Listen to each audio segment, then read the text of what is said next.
আসসালামু আলাইকুম ভিউয়ার্স, আপনারা সবাই কেমন আছেন? আশা করি যে যেখানে আছেন ভালো আছেন, সুস্থ আছেন।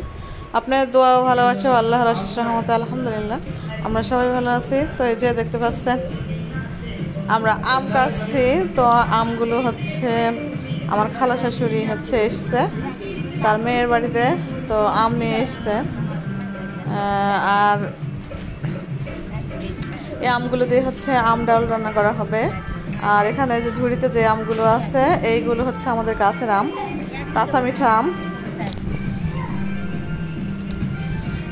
তো কাঁচা মিঠা কাঁচা হচ্ছে খেতে অনেক মজা, আমগুলো একটু হচ্ছে টক না, অনেক মিষ্টি। ওই জন্য থাকছে না বলে পেরে নিয়ে আসা হয়েছে। কারণ হচ্ছে বাড়ির ভিতরে গাছ, ডালগুলো বাইরে আছে, বাইরে ডালগুলো আম হচ্ছে সব পেরে নিয়ে গেছে, ছেলেপেলেরা পেরে নিয়ে যে খেয়ে ফেলেছে, কারণ মিষ্টি আম তো এই জন্য। তো আমরা বাইরেগুলো নিয়ে আসলাম যা ছিল। আর এদিকে মিরাজ খাওয়া দাওয়া করছে, ও হচ্ছে ভাত খাচ্ছে। আর বর্ষা হচ্ছে ফোনে দেখছে। আর এই যে আম খাচ্ছে।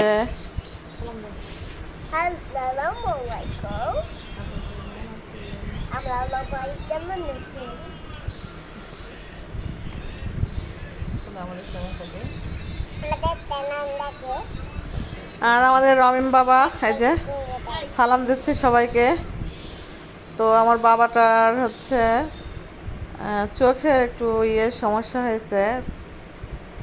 তো এটা কি সমস্যা আমি মলম দিয়েছিলাম, তারপরেও দেখছি মানে মলম দিলে সেরে যায়, আবার হচ্ছে হয়। এটা হচ্ছে চোখের পাতায় যে খুকসি মতো হয় আর লাল হয়ে থাকে।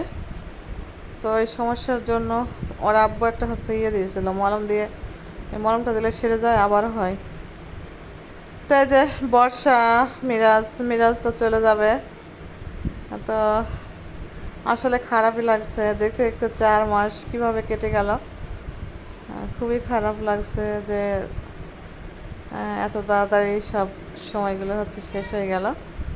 তো এই যে এখানে হচ্ছে আমার নানি বসে আছে, নানি বসে বসে দেখছে আমার নানিও চলে যাবে। আসলে সবারই মানে ভিসা চলে এসছে, চলে যাবে। তো আমার নানিকে হচ্ছে রেখে আসতে হবে, কারণ মুরব্বী মানুষ, উনি একা একা যেতে পারবে না। তো ওনার রাখতে হচ্ছে বৈশাখীর বাবা যাবে, বর্ষা বৈশাখী দুজনেই যাবে। তো এই যে নাতনি এসছে, সিন্নি করছে বিস্কিট। তো আমি বলছিলাম যে আমার কই, বর্ষা বৈশাখী রমিমের দিয়ে গেছে। তো যাই হোক, নাতনির সঙ্গে এমনিতে করছিলাম।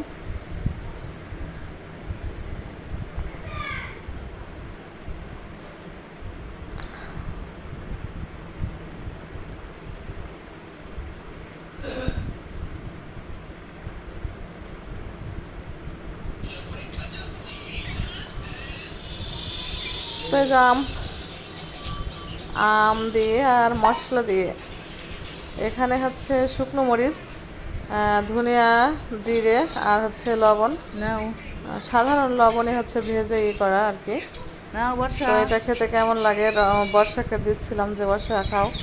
তো মিষ্টি আম, তারপরেও ঝাল আর টক আম হলে আর বেশি মজা লাগে ঝাল দিয়ে খেতে। মশলা খুবই ভালো লাগে খেতে। তো এখন আর তেমন হচ্ছে টক খাওয়া যায় না, আমি আগে থেকে টক একটু কম খাই, কিন্তু এখন আর এই মিষ্টি আম এগুলো খেতে ভালো লাগে আমার কাছে, আমি খেতে পারছি। আর এদিকে দেখেন রমিম আর বর্ষা গোসল করা শুরু করে দিয়েছে এতে।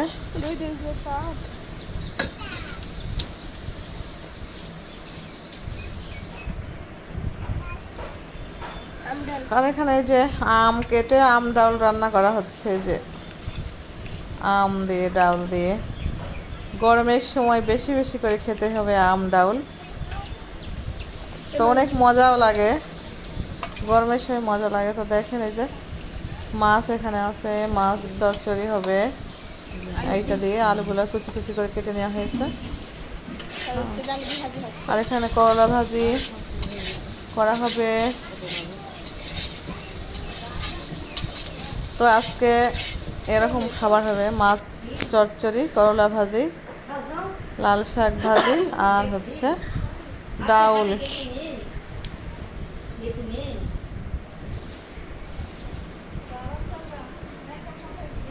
আর এখন হচ্ছে এমন একটা অবস্থা গরমে বাচ্চাদের 3-4 বার করে হচ্ছে গোসল করানো দরকার গরমে। 3-4 বার করে গোসল করালে হচ্ছে অনেক। আর এই যে রমিম আর বর্ষা তো গোসল করে ওরকম করে বাথ টাবে। বৈশাখীর গোসল করা হয়ে গেছে, বৈশাখী তো বেশিক্ষণ গোসল করে না, কিন্তু রমিম আর বর্ষা হচ্ছে গোসল করতে গেলে অনেক সময় ধরে গোসল করে। হাবিবা মানে এখনো মানে গোসল করতে গেলে হয় কতক্ষণ যে লাগে গোসল করতে ওদের। তো যাই হোক, গোসল বেশি বেশি করে মানে গরমে ফল খেতে হবে আর গোসল করতে হবে। আর মুস্কানে যে বাবা চলে যাবে বলে মুস্কান বাবার প্রতি বেশি হয়ে গেছে, বাবার সঙ্গে মানে বুঝতে পারছে মনে হয় যে বাবা চলে যাবে, এই জন্য মুস্কান বুড়ি বাবাকে খুবই হচ্ছে করছে। বাবার কাজ ছাড়া আর কোথাও মানে যাচ্ছে না কারো কাছে, বাবা যেদিকে যাচ্ছে সেদিকে মুস্কানের আসলে বাচ্চারাও বোঝে, বুঝতে পারে মনে হয় আর বলতে পারে না। আর দেখেন কিরকম রোদ, প্রচণ্ড রোদ গরমে মানে একদমই মানে মনে হচ্ছে গা একদম পুড়ে যাচ্ছে এরকম। বৃষ্টি হবে হবে করে ও বৃষ্টির কোনো দেখা নেই, মনে হচ্ছিল বৃষ্টি হবে, একদম মেঘ গর্জন করছিল করছিল। আর দেখে যে সূর্যের কীরকম। তো যাই হোক, ভিডিওটা বেশি বড় করব না, এই যে নারকেল গাছগুলোও মারা যাচ্ছে রোদের কারণে। তো আর বেশি বড় করলাম না। আপনারা সবাই ভালো থাকবেন, সুস্থ থাকবেন, জয়েন্ট ফ্যামিলির সঙ্গে থাকবেন। আল্লাহ হাফেজ।